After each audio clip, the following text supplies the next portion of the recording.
चलो दोस्तों शुरू करते हैं राज कॉमिक्स की एक से बढ़कर एक अच्छी कहानी है। दोस्तों ध्यान से सुनना। एक बार किशनपुर गांव की पंचायत में एक बहुत ही पेचीदा मामला फैसला होने के लिए आया। हाँ तो मटरू बताओ कि तुम दोनों पति पत्नी का क्या मामला है। पंच परमेश्वर, मैं अपनी पत्नी राम प्यारी से बहुत ही परेशान हूँ। तुम्हें अपनी पत्नी से जो भी शिकायत हो हमें बताओ। हुजूर बात यह है कि राम प्यारी मेरी किसी भी बात को नहीं मानती। मैं कहूँगा पूरब तो यह कहेगी पश्चिम। असली झगड़ा यह है कि यह कहती है कि मैं अपना घर छोड़कर इसके पिता के घर जवाई बनकर रहने लगूं। सरपंच शेर सिंह ने राम प्यारी से पूछा, क्यों राम प्यारी, तुम्हारा पति मटरू ठीक कह रहा है? हाँ यह ठीक कह रहे हैं। मैं इनको अपने पिता के यहाँ ले जाकर छोड़ूंगी। ये तो बेकार ही पंचायत में आए हैं। हुजूर, मैं अगर अपने ससुराल में घर जवाई बनकर रहता हूँ तो मेरे पिता मुझे अपनी जायदाद से बेदखल कर देंगे। वह घर जवाई की बात सुनकर मुझसे नाराज़ हैं। उनका नाराज़ होना स्वाभाविक है। भला कौन बाप अपने बेटे को अपने से अलग करना चाहेगा।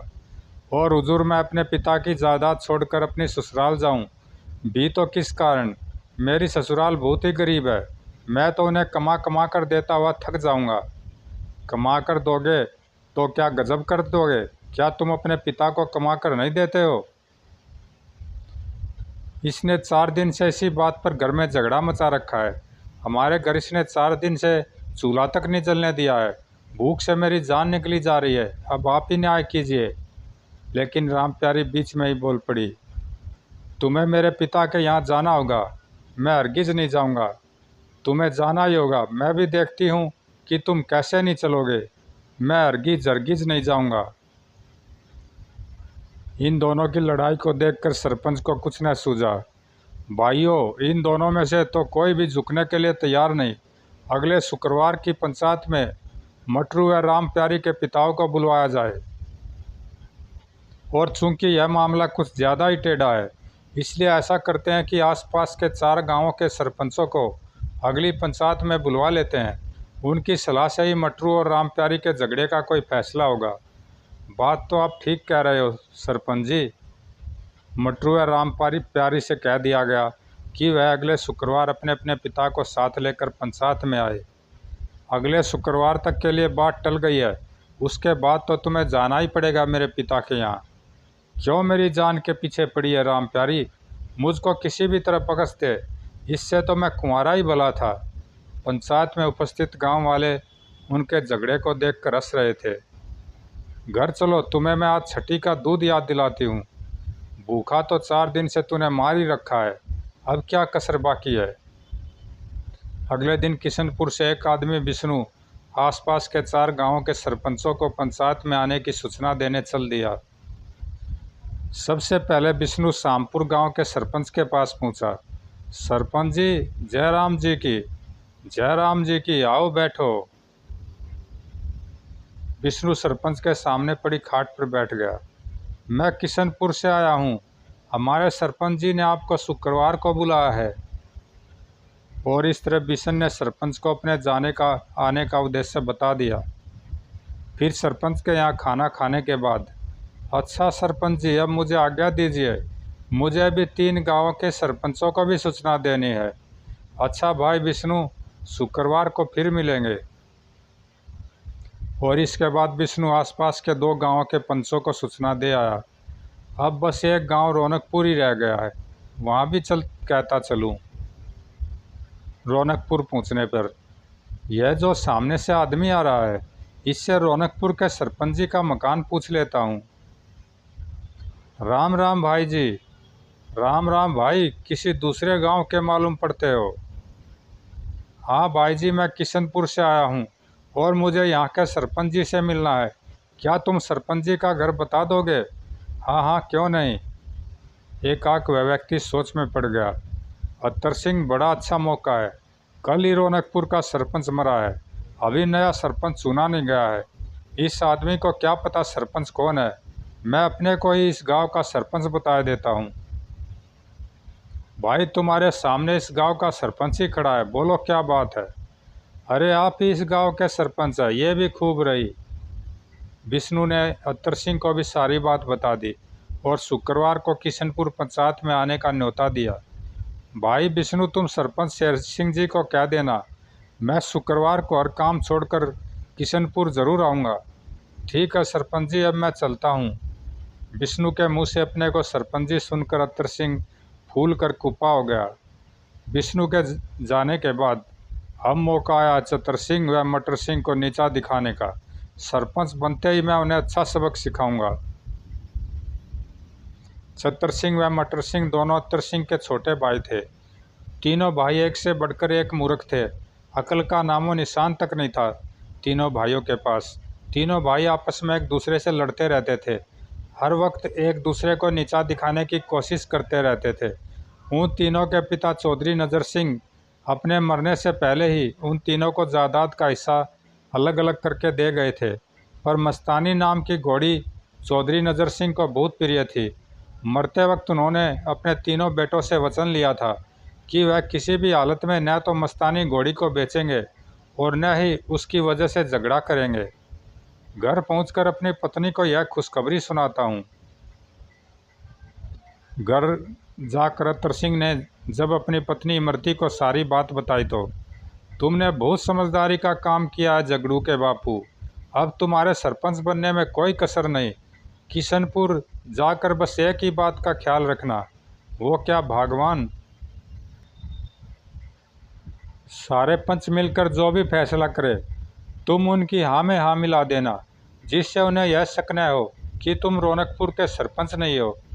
तुम ठीक कह रही हो, मैं ऐसा ही करूँगा। जो भी फैसला वे लोग करे उसको रट लेना और किशनपुर से वापस आकर गांव वालों के सामने फैसले को बार बार दोहराना, जिससे गांव वालों पर तुम्हारा रौब पड़े। शुक्रवार के दिन अत्तर सिंह बन सवर कर मस्तानी घोड़ी पर सवार होकर किशनपुर चल दिया। किशनपुर में पंचायत लगी हुई थी। सारे गांव के सरपंच आ चुके थे। अत्तर सिंह सबसे बाद में पहुंचा था।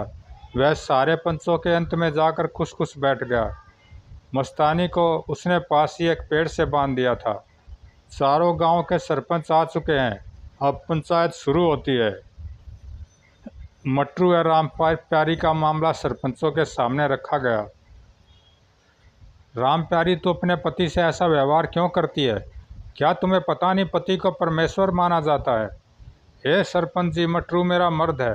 मैं चाहे इसे मारूं या पीटूं, तुम्हें इससे क्या मतलब? देख लो सरपंचों, राम प्यारी इसी तरह रोज़ काली माई का रौद्र रूप मुझे दिखाती है। अब आप ही सोचिए मैं कितनी हिम्मत से काम ले रहा हूँ। क्या तुमने मुझे काली माई कहा? राम प्यारी मटरू की ओर हाथ फैलाकर बढ़ी। ठहर जाओ, अभी बताती हूँ तुम्हें। तुमने मुझे भरी पंचायत में काली माई कहा है। आजा मैदान में, मैं भी देखता हूँ तू मुझे कैसे मारती है। लेकिन राम प्यारी की भयानक मुद्रा देखकर मटरू कांप उठा। उसको लगा कि आज तो भरी पंचायत में इज्जत गई। तभी, बचाओ बचाओ, कोई मुझे काल के गाल से बचाओ, पंचों मेरी रक्षा करो, बस इतनी हिम्मत है। अरे अरे, क्या करती है राम प्यारी, देखो तो इसकी हिम्मत। लेकिन राम प्यारी पर इन बातों का कोई असर नहीं हुआ। हट जाओ मेरे रास्ते से, वरना। राम प्यारी, यह तुम क्या कर रही हो? झगड़े को क्यों बढ़ा रही हो? जो तुम्हारी असली समस्या है उसे भूल कर तुम नया झगड़ा खड़ा कर रही हो। इस तरह पंचायत की कार्रवाई कैसे आगे बढ़ेगी? जैसे तैसे राम प्यारी के गुस्से को ठंडा किया गया। उसके बाद मटरू व राम प्यारी के झगड़े की बात आगे सुनी गई। हाँ तो मटरू, तुम्हारी फरियाद यह है कि तुम्हारी पत्नी ज़बरदस्ती तुम्हें अपने पिता के घर जमाई बनकर रहने के लिए मजबूर कर रही है। जी सरपंच जी। मटरू के पिता चौधरी अतरू से भी पूछा गया। चौधरी अतरू, क्या तुम अपने लड़के मटरू को उसकी ससुराल जाने दोगे? जाए मेरी बला से, पर अगर यह चला गया तो मैं अपनी जायदाद में से एक फूटी कौड़ी भी इसे नहीं दूंगा। मैं अपनी सारी जायदाद मंदिर के नाम दान कर दूंगा। यह सुनकर मटरू चिल्लाया, ना ना बापू, यह गजब मत करना। यह तेरे ऊपर है मटरू कि तुझे मेरी जायदाद चाहिए या अपने ससुर के यहाँ घर जमाई बनकर मुझसे अलग रहना। उसके बाद राम प्यारी के पिता जनकू से पूछा गया, क्या तुम अपने दामाद को घर जमाई बनाना चाहते हो? हुजूर मेरी क्या बिसात, मैं तो गरीब आदमी हूँ। यह सब तो राम प्यारी खुद ही कर रही है, मुझे इस बारे में यहीं आकर पता चला है। लेकिन राम प्यारी अपनी जिद पर अड़ी रही। नहीं, इन्हें हर हालत में घर जमाई बनना ही पड़ेगा। तूने अपने पिता की बात भी सुन ली, फिर भी अपना बेसुरा राग अलापे जा रही है। दरअसल घर जमाई बनाने के बहाने से राम प्यारी मटरू को लेकर अपने सास ससुर से अलग होना चाहती थी। अंत में सलाह करके पंचों ने यह निर्णय लिया, राम प्यारी मटरू घर जमाई नहीं बनेगा, वह यही अपने पिता के पास रहेगा। क्या तुमने वह कहावत नहीं सुनी कि बहन के घर भाई और सास के घर जमाई कुत्ते के बराबर है? यह तो कोई यह ठीक फैसला नहीं हुआ सरपंच जी। पंचायत का यही फैसला है, तुम्हें मानना पड़ेगा। हुजूर, मैं तो बस यही चाहता हूँ कि मेरी बेटी राम प्यारी अपने घर में सुखी रहे। पता नहीं राम प्यारी के दिमाग में यह फितूर कैसे समा गया कि मटरू को घर जमाई बनाया जाए। पिताजी, तुम भी मेरी ओर से नहीं बोल रहे। राम प्यारी औरत ही घर को स्वर्ग बना सकती है और औरत ही घर को नरक बना सकती है, पर तुम तो कुछ समझना ही नहीं चाहती। हम तो तुम्हारी हरकतें देखकर यही कह सकते हैं, कानी घोड़ी के नखरे हजार। ये सुनते ही राम प्यारी के तन बदन में आग लग गई। क्या कहा? तुम मुझे कानी घोड़ी कह रहे हो? हाँ, ये ठीक कह रहे हैं, मैं सबको देख लूँगी, मैं ठीक कह रहा हूँ। मटरू और राम प्यारी दोनों झगड़ते हुए चले गए। पंचायत के अंत में यह निर्णय किया गया कि आगे से हर शुक्रवार को पंचायत में आसपास के गांव के सरपंच भी आया करेंगे और अपनी सलाह दिया करेंगे। भाइयों, आज की पंचायत का समय ख़त्म हुआ। अब सरपंचों से प्रार्थना है कि वे हर शुक्रवार को किशनपुर की पंचायत में शामिल हो। हम शुक्रवार को ठीक समय पर पहुंच जाएंगे, पर आपसे प्रार्थना है कि आप भी हमारे गांव की पंचायत में आकर सलाह दिया कीजिए। मैं आपका शुक्रगुजार हूं जो आपने मुझे अपनी पंचायत में आने के लिए आमंत्रित किया, पर आप तो देख ही रहे हैं, अब मैं काफ़ी वृद्ध हो गया हूं, इसलिए मैं पंचायत में आने में असमर्थ हूं। हाँ, आप लोग शुक्रवार को ज़रूर आना। आप ठीक कह रहे हैं सरपंच जी, हम अवश्य आएंगे। फिर सब लोग अपने अपने घर को लौट चले। अत्तर सिंह भी अपने गांव को लौट पड़ा। इमरती ने कहा था कि पंच जो भी फैसला करे उसको याद कर लेना, और पंचायत का फैसला था कानी घोड़ी के नखरे हजार। मैं इसको रटता ही रहूँगा, कानी घोड़ी के नखरे हजार, कानी घोड़ी के नखरे हजार। इसी बात को रटता हुआ अत्तर सिंह अपने घर पहुँचा। आ गए तुम पंचायत में? क्या रहा? बस मज़ा आ गया, कानी घोड़ी के नखरे हजार। क्या तुमने मुझे कानी घोड़ी कहा? अब मैं यहाँ एक पल भी नहीं रहूँगी, अपने बापू के यहाँ चली जाऊँगी। ओह, अरे अरे इमरती, तुम समझी नहीं, कानी घोड़ी के नखरे हजार। ठीक है, तुम मुझे बार बार कानी घोड़ी कहते रहो, अब मैं यहाँ कभी नहीं आऊँगी, चल रहे झगड़ू। अगले दिन सुबह ही इमरती रोती धोती अपने लड़के झगड़ू के साथ अपने बापू के यहाँ चल दी। बेचारा अत्तर सिंह सिर पीटता रह गया। इमरती व झगड़ू के जाने के पश्चात अत्तर सिंह ने अपने घर के बाहर चबूतरे पर अपनी चौपाल बना ली। अत्तर सिंह जी, राम राम। राम राम। मैं आज से इस गांव का नया सरपंच हूँ, कानी घोड़ी के नखरे हजार। तुम सरपंच कब से हो गए? दोनों गांव वाले अत्तर सिंह की बात सुनकर हंस पड़े। इस मूर्ख को शायद नई खुरापात सूझी है।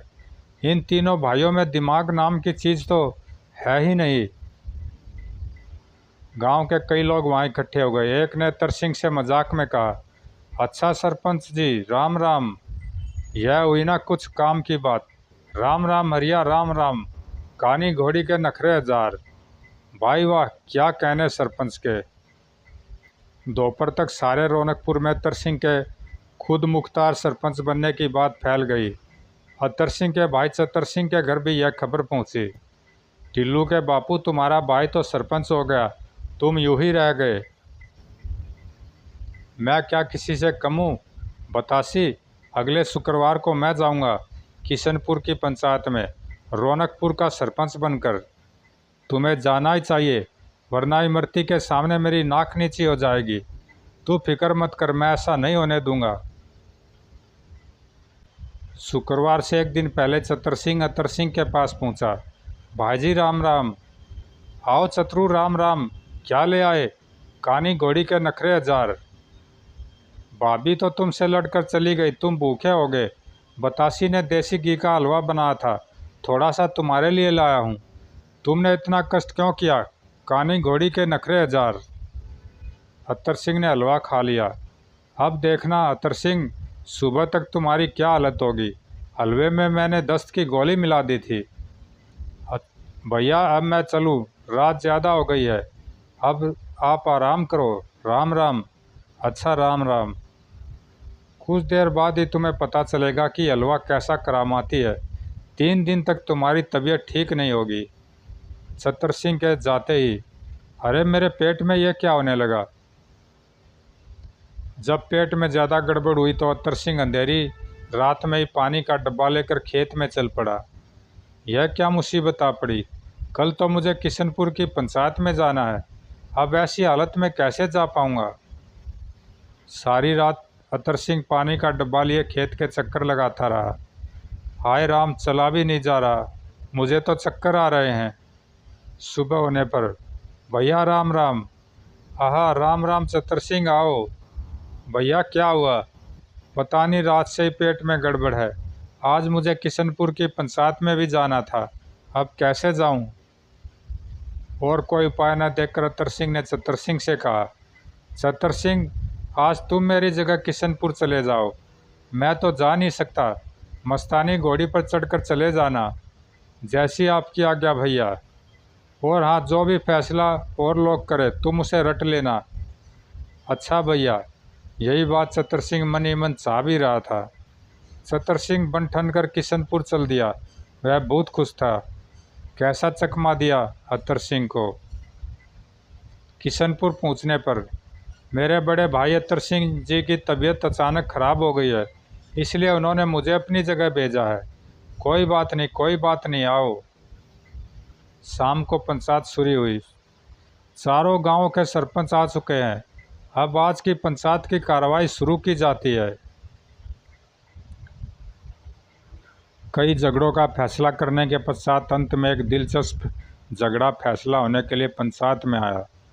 मेरा छोटा भाई सतवीर बड़ा ही चुगलखोर है। मेरी पत्नी से यह उल्टी सीधी चुगली लगाता रहता है, जिससे मेरे घर में झगड़ा रहता है। तुम हमें पूरी बात बताओ। मैं कोई भी काम करता हूँ तो यह उस काम की झूठी सच्ची कहानी बनाकर मेरी पत्नी के कान भरता है, जिससे वह भड़क उठती है। अभी परसों की बात है, एक भिखारिन कई दिनों से भूखी थी। मैंने उसे एक दुकान से फल लेकर खिला दिए। बस मेरे छोटे भाई ने घर आकर पता है मेरी पत्नी से क्या कहा? क्या कहा? यही कि भैया आज बाज़ार में एक सुंदर सी लड़की के साथ फल खा रहे थे, जबकि वह बेचारी भिखारिन बूढ़ी थी। अब आप लोग ही बताइए मैं क्या करूं? वाकई यह तो सरासर ज्यादती है तुम्हारे साथ। ऐसे एक नहीं कई किस्से हैं। इस चुगलबाज से मैं बहुत परेशान हूँ।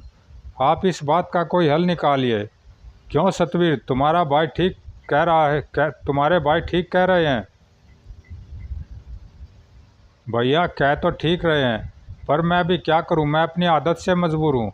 भाभी जब जब भैया को डांट लगाती है तो मुझे बहुत मज़ा आता है। यह गलत बात है सतवीर, तुम्हें ऐसा नहीं करना चाहिए। पंचों ने कुछ देर तक आपस में सलाह की। उसके बाद, सतवीर आगे से तुम कोई भी झूठी सच्ची बात अपनी भाभी को नहीं बताओगे। भाई की बात किसी से कही नहीं जाती, इस बात को आगे से याद रखना। जी। पंचायत समाप्त हुई। छतर सिंह वापस रौनकपुर चल दिया। भाई की बात किसी से कही नहीं जाती। अपने घर पहुंचकर छतर सिंह ने भी अत्तर सिंह की तरह अपने चबूतरे पर अपनी चौपाल बना ली। अगले दिन, राम राम छतर सिंह। राम राम भाई मंगलू। भाई की बात किसी से कही नहीं जाती। मंगलू चौंका। क्यों, भाई ने क्या कर दिया? कुछ नहीं, बस भाई की बात किसी से कही नहीं जाती। पता नहीं क्या कह रहा है। आज से मैं रौनकपुर का सरपंच हूँ।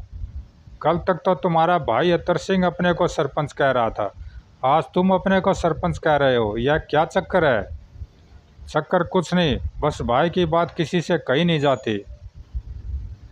अब तीसरे भाई मटर सिंह के घर में खलबली मची। मैं कहूँ तुम्हारे दोनों भाई तो सरपंच पर बैठे, अब तुम क्या करोगे? तू देखती जा फूलवती, अगले शुक्रवार को मैं सरपंच बनकर किशनपुर जाऊंगा। पर कैसे? मैं कोई ना कोई तरकीब लगाकर दोनों भाइयों को शुक्रवार वाले दिन गांव से बाहर भेज दूंगा और फिर उनकी जगह खुद किशनपुर की पंचायत में जाऊंगा। कुछ भी करो, पर अपने भाइयों से नीचे ना रहो, पीछे ना रहो। शुक्रवार से एक दिन पहले मैंने आप लोगों को इसलिए बुलाया है कि मुझे कल अपने खेत में एक खजाने का नक्शा पड़ा मिला था। गांव के बाहर ठाकुरों की हवेली का जो खंडर है, उसमें वह खजाना दबा हुआ है। तुम सच कह रहे हो? बेशक हम तीनों आपस में लड़ते रहते हैं, पर मैं अब लड़ाई छोड़कर तुम दोनों से मेल करना चाहता हूँ। तुम दोनों कल हवेली के खंडर में जाओ और जाकर खजाना खोद लाओ। तुम नहीं चलोगे? अगर मैं भी चला गया तो कल किशनपुर की पंचायत में कौन जाएगा? अगर आप दोनों आज्ञा दे तो मैं आपकी जगह कल वहाँ चला जाऊँगा। हाँ हाँ, क्यों नहीं, तुम तो हमारे सबसे प्यारे भाई हो। कल ही मस्तानी घोड़ी पर सवार होकर तुम किशनपुर चले जाना। जो भी खजाना मिलेगा हम तुम्हारा बराबर का हिस्सा रख लेंगे। मटर सिंह, तो तय रहा कि कल तुम दोनों खजाना लेने जाओगे और मैं किशनपुर जाऊंगा। बिल्कुल ठीक। शुक्रवार को मैं अत्तर सिंह व चतर सिंह का छोटा भाई मटर सिंह हूँ। अत्तर सिंह व चतर सिंह गाँव से बाहर गए हुए हैं, इसलिए उन्होंने मुझे अपनी जगह सरपंच बनाकर भेजा है। कोई बात नहीं, आप आ गए, यह ठीक रहा। पंचायत भरने पर आज लाला दमड़ी प्रसाद व भिखारी राम का झगड़ा पंचायत में आया है। लाला दमड़ी प्रसाद, तुम्हें भिखारी राम से क्या शिकायत है? सरपंच जी, अपनी लड़की की शादी में भिखारी ने 1000 रुपये मुझसे उधार लिए थे। अब समय बीत जाने पर यह रकम वापस करने के लिए टाल मटोल कर रहा है। क्यों भाई भिखारी लाला, दमड़ी प्रसाद ठीक कह रहे हैं। सरपंच जी, मैंने 1000 रुपये इनसे उधार लिए, यह बात तो ठीक है, पर मैं देने में आनाकानी कर रहा हूँ, यह बात गलत है। क्या मतलब? बात यह है कि मैं अनपढ़ हूँ। लाला ने सादे कागज़ पर मुझसे अंगूठा लगवा लिया था। मैंने लाला से यह रकम 6 महीने के लिए ली थी, पर लाला ने अंगूठे लगे कागज़ पर सिर्फ 2 महीने ही लिखा। अब आप ही बताइए, मैं इतनी रकम कैसे लौटा दूँ? भिखारी राम की बात सुनकर पंचायत में सन्नाटा छा गया। पंच आपस में सलाह करने लगे। दमड़ी प्रसाद है तो पक्का बेईमान, पर भिखारी ने कागज़ पर अंगूठा लगाकर अपने हाथ खुद कटवा लिए। हाँ भाई, फैसला तो हमें मजबूरन दमड़ी प्रसाद के हक में ही करना पड़ेगा। बेचारा भिखारी राम। मामले पर विचार करने के बाद हम इस नतीजे पर पहुँचे कि भिखारी राम को लाला दमड़ी प्रसाद के पैसे हर हालत में 6 दिन के अंदर चुका देने चाहिए। भिखारी, तुमने कागज़ पर अपना अंगूठा लगाया हुआ है, इसलिए हम कुछ नहीं कर सकते। जब तुमने लिया है तो देना पड़ेगा ही। यही तो मैं इसे समझा रहा था कि लाला दमड़ी प्रसाद की चमड़ी भले ही कोई रख ले, पर दमड़ी नहीं रख सकता। पंचायत समाप्त होने पर आहा, अब मैं सरपंच बन गया। ज़रा फैसला तो रट लूँ। जब तुमने लिया है तो देना तो पड़ेगा ही। उधर ठाकुरों की हवेली के खंडर में यह कैसा नक्शा दे दिया मटर सिंह ने। सुबह से शाम हो गई हमें खोदते खोदते, पर खजाना तो दूर है, धेला भी हाथ नहीं लगा। बुरा हो इस कमकत मटर सिंह का। पता नहीं किस बुरी घड़ी में हम घर से निकले थे। दिन छिप गया है। अब तुम लालच छोड़ो अतर सिंह और घर को चलो। मेरा तो इस खंडर में अब दिल घबरा रहा है। तभी खंडर में कुछ हलचल सी मची। लगता है कोई आ रहा है, चलो उधर छिप जाए। चलो। घबराहट में दोनों अपने फावड़े वहीं छोड़ गए। तभी 5 चोरों ने खंडर में प्रवेश किया। आज तो बड़ा लंबा हाथ मारा, अब कुछ आराम कर ले। अरे सरदार, यहाँ तो लगता है कोई है। देखो, 2 फावड़े यहाँ रखे हैं, आओ देखे कौन है। ढूंढने पर अत्तर सिंह व चतर सिंह चोरों को मिल गए। तुम यहाँ क्या कर रहे हो? कुछ नहीं, हमें छोड़ दो। छोड़ देंगे, पहले अपनी अंगूठियाँ, घड़ी, पैसे व कपड़े हमें उतार कर दे दो, वरना आए लुट गए। हे मेरे भगवान, यह क्या बला आई। चोरों ने अत्तर सिंह व चतर सिंह की अंगूठी, कपड़े, रुपए छीन लिए और उन्हें बुरी तरह पीटकर खंडर से निकाल दिया। हाँ, मेरी आंखें, एक आंख से कुछ दिखाई नहीं दे रहा। हाय, खजाना तो न मिला और उल्टे ही लुट गए। अगले दिन सुबह, अरे आज तो मटर सिंह सरपंच बना बैठा है। यह तीनों भाई रोज नया चक्कर चलाते हैं। लगता है सरपंच बनने का इन भाइयों ने ठेका ले रखा है। नए सरपंच जी, राम राम। राम राम भूलन, जब लिया है तो देना तो पड़ेगा ही। मैंने तुम्हारा क्या लिया है, तुम नहीं समझोगे इस बात को। उधर अतर सिंह अपने घर में चारपाई पर पड़ा करा रहा था। हाय, इमरती भी यहाँ नहीं है। मुझसे लड़कर झगड़ू के साथ अपने बाप के यहाँ चली गई। अब मैं क्या करूँ? चोरों ने सारा शरीर तोड़ कर रख दिया। हाय, काली घोड़ी के नखरे हजार। तभी एक कट्टा कट्टा साधु अतर सिंह के दरवाजे पर आया। बाबा, रोटी का सवाल है। यहाँ एक भी रोटी नहीं मिलेगी। कानी घोड़ी के नखरे हजार। बस 2 रोटी की इच्छा है। कह तो दिया, कानी घोड़ी के नखरे हजार। साधु समझ गया कि वह आदमी मूर्ख है। साधु चालाक था। उसने सोचा कि चालाकी से इस मूर्ख को ठगा जा सकता है। उसने आंगन में बंधी हुई मस्तानी घोड़ी को देखा। इसके पास तो बड़ी सुंदर घोड़ी है। यह घोड़ी इससे हथियानी चाहिए। क्या कहा? कानी घोड़ी के नखरे हजार। अच्छी घोड़ी दी थी तुझे और अब तू वापस करने के नाम पर घोड़ी को कानी बता रहा है। ला मेरी घोड़ी दे। कौन सी घोड़ी दी थी तूने और कब दी थी? कानी घोड़ी के नखरे हजार। वो खड़ी है, मेरी अच्छी घोड़ी। मेरी घोड़ी दे दे वरना। यह तो हमारी खानदानी घोड़ी है, हमारे पिताजी की निशानी। इसे कैसे दे दे? अजीब आदमी हो तुम, गले ही पड़ रहे हो। कानी घोड़ी के नखरे हजार। उन दोनों का हल्ला सुनकर कुछ गांव वाले वहाँ इकट्ठे हो गए। क्या बात है साधु महाराज, क्या झगड़ा है? यह साधु नहीं, ठग है। कानी घोड़ी के नखरे हजार। कई साल पहले मैं इस गांव से गुजरा था तो अपनी अच्छी घोड़ी इसके यहाँ बांध गया था। मैंने इससे कहा था कि वापस लौटते हुए अपनी घोड़ी ले जाऊंगा।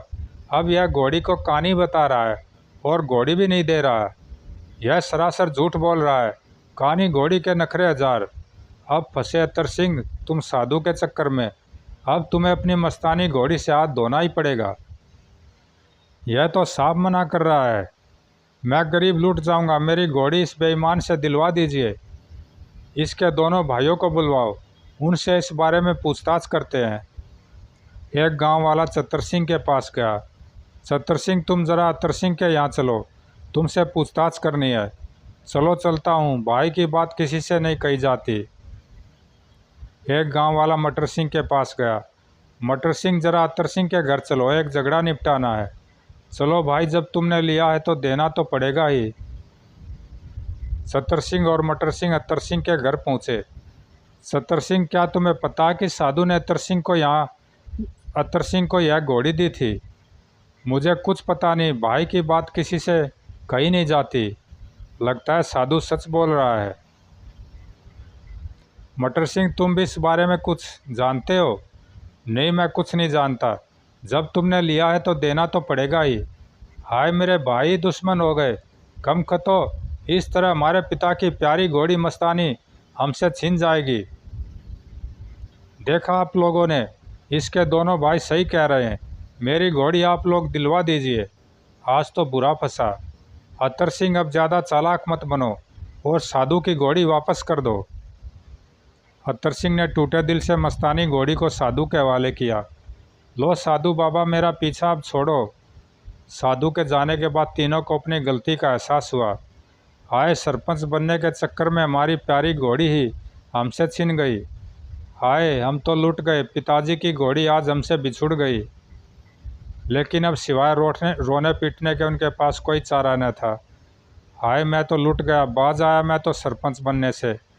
जाकर इमरती व झगड़ू को ले आऊं। जो होना था वह तो हो गया। हाय मेरी मस्तानी।